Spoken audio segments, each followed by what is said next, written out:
After FIR police investigation कैसे करती है, स्टेप बाय स्टेप उसको देखते हैं। अगर तफ्तीशी ऑफिसर दौरान तफ्तीश सीडीआर नहीं लेता, जियो फेंसिंग नहीं करता, सीसीटीवी फुटेज कलेक्ट नहीं करता, फोरेंसिक नहीं करवाता, या फिर ये स्टेप्स फॉलो नहीं करता, तो क्या मुलजम बरी हो सकता है या नहीं, या आईओ को इन्वेस्टिगेशन के अंदर किन स्टेप्स को इसेंशियली फुलफिल करना होता है, स्टेप्स को फॉलो करना इसेंशियली है आईओ के लिए। उन तमाम चीजों को आज हम step by step with relevant laws देखेंगे, सीआरपीसी और पुलिस रूल 1934 इन्वेस्टिगेशन चैप्टर के पॉइंट ऑफ व्यू से।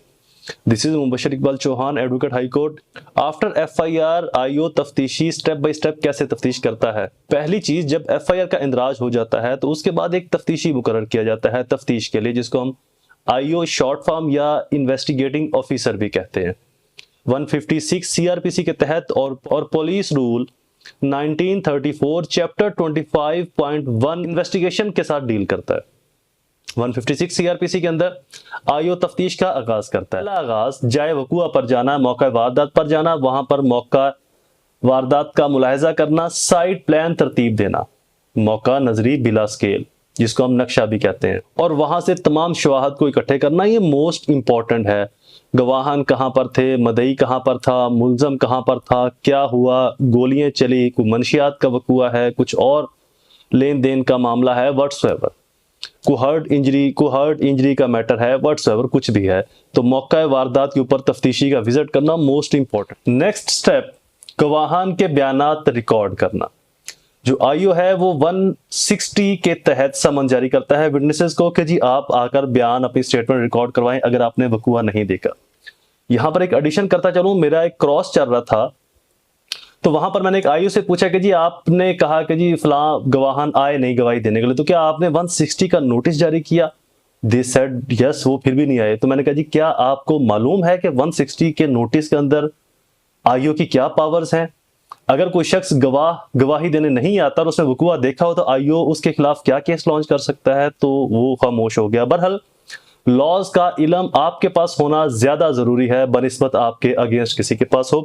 160 के तहत समन जारी होंगे गवाहान को, 161 के तहत वो गवाहान की स्टेटमेंट रिकॉर्ड करेगा मौका वारदात से, और अगर एक से ज्यादा गवाहान है तो उनमें तजादात क्या है, उन तजादात को भी हाईलाइट करेगा। अगला स्टेप, दस्तावेजी शहादत, जिसको हम डॉक्यूमेंट्री एविडेंस भी कहते हैं, जिसके अंदर सीसीटीवी फुटेज आ गया, जिसके अंदर सीडीआर कॉल डिटेल रिकॉर्ड्स आ जाएंगे, जिसके अंदर जियो फेंसिंग आ जाएगी, जिसके अंदर फोरेंसिक से रिलेटेड चीजें आ जाएंगी, जिसके अंदर मोबाइल डाटा आ जाएगा, या फिर बैंक रिकॉर्ड्स आ जाएंगे, या फिर कोई एग्रीमेंट्स, इस तरह की चीजें वहां पर जिस तरह का भी वकुआ है, तो ये डॉक्यूमेंट्री एविडेंस को कलेक्ट करना जरूरी है आईओ के ऊपर।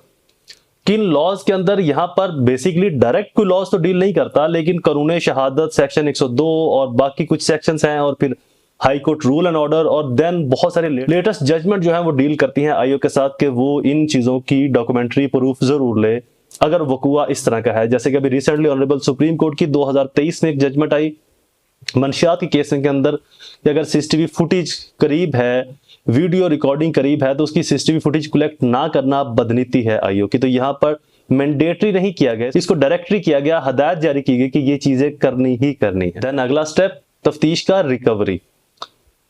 रिकवरी के अंदर रेड करना, सर्च एंड वारंट, या मौका वकुआ से अगर रिकवरी हो जाती है, जैसे कि मंशियात के केसेस हैं तो वहां पर मौके से ही रिकवरी हो जाती है। अगर और केसेस हैं तो वहां पर रिकवरी के लिए रेड किया जाता है, तो सर्च एंड वारंट लेना ऑनरेबल कोर्ट से, रिकवरी मेमोज बनाना, असला, मंशियात, डॉक्यूमेंट्री एविडेंस, एग्रीमेंट्स, व्हाटएवर, कपड़े, क्लॉथ, पसीना किसी इंसान का, अगर कोई और हीनस ऑफेंस है, पसीना, खून के कतरे, इस तरह की जो चीजें हैं इनको कलेक्ट करना, इनकी रिकवरी मेमो तश्कील देना कि फर्द मकबूजगी बनाना, मौके पर उसके साइन करवाना, उसके ऊपर भी गवाहान के साइन होना जरूरी है। देन अगला मरहला तफ्तीश का फ्रेंजिक के अंदर आपके DNA, documents, fingerprints, forensic reports, वहां पर आपके ब्लड सैंपल्स या किसी भी तरह की जो सैंपलिंग की गई है उनकी फ्रेंजिक करवाना, ये भी तफ्तीश का एक इसेंशियल एलिमेंट है, इसेंशियल स्टेज है। अगला स्टेप, मुलजम की गिरफ्तारी कुछ केसेस में रिकवरी ऑन स्पॉट पर ही हो जाती है, मंशियात केसेस में या चेक के मामला के अंदर, और कुछ केसेस में गिरफ्तारी बाद में डाली जाती है। गिरफ्तारी के लिए भी अलग से बहुत सारे लॉज हैं। मैं अपने केस में क्रॉस कर रहा था आईओ पर, तो मैंने उससे पूछा कि जी आपने गिरफ्तारी के लिए वारंट लिया, तो दे सेड कि जी ये विदाउट वारंट के अंदर डील करता है सेक्शन, तो लिहाजा हमने वारंट लेना मुनासिब नहीं समझा, हमने फौरन रेड किया और बंदा पकड़ लिया। जबकि इसके ऊपर ऑनरेबल सुप्रीम कोर्ट की जजमेंट आ चुकी है कि कोर्ट टाइमिंग में अगर आप रेड करते हैं, गिरफ्तार करते हैं, तो आपको अरेस्ट वारंट लेना जरूरी है ऑनरेबल कोर्ट से।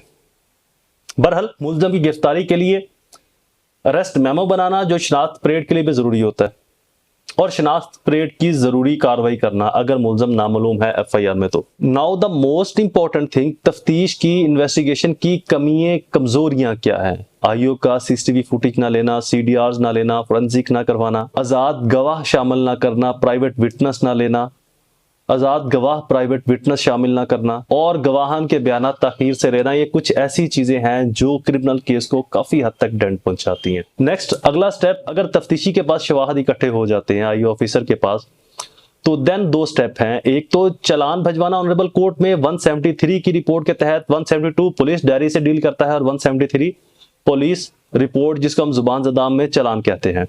और अगर शवाहद इकट्ठे नहीं होते या नाकाफी सबूत हैं तो 169 की डिस्चार्ज रिपोर्ट तैयार करके ऑनरेबल कोर्ट में भिजवाना। तो अगर चालान आया है तो कमेंसमेंट ऑफ ट्रायल शुरू हो जाएगा। अब ट्रायल एदर मजिस्ट्रियल ट्रायल है या सेशन ट्रायल है, इसके ऊपर भी बहुत जल्दी डिटेल से वीडियो आ जाएगी। So subscribe the channel and stay connected. और अगर कैंसिलेशन रिपोर्ट है तो ये ऑनरेबल मजिस्ट्रेट के ऊपर डिपेंड, ये ऑनरेबल कोर्ट पर डिपेंड करता है कि ऑनरेबल मजिस्ट्रेट साहब चाहें तो उससे डिसएग्री करके किसी और के पास तफ्तीश भिजवा दें या मजीद तफ्तीश के लिए बोल दें उसी आईओ को या किसी और आईओ को, या फिर उस रिपोर्ट को एक्सेप्ट कर लें, मान लें। तो ये ऑनरेबल कोर्ट के ऊपर डिपेंड करता है। Video is complete. ऐसी इंफॉर्मेटिव वीडियो के लिए चैनल को सब्सक्राइब जरूर कर लें और बेल आइकन को प्रेस कीजिएगा। दोबारा हाजिर होंगे किसी और इंफॉर्मेटिव टॉपिक के साथ, तब तक मुझे अपनी दुआओं में जरूर याद रखें। अल्लाह ताला आप सबका हामी नासिर। वस्सलाम।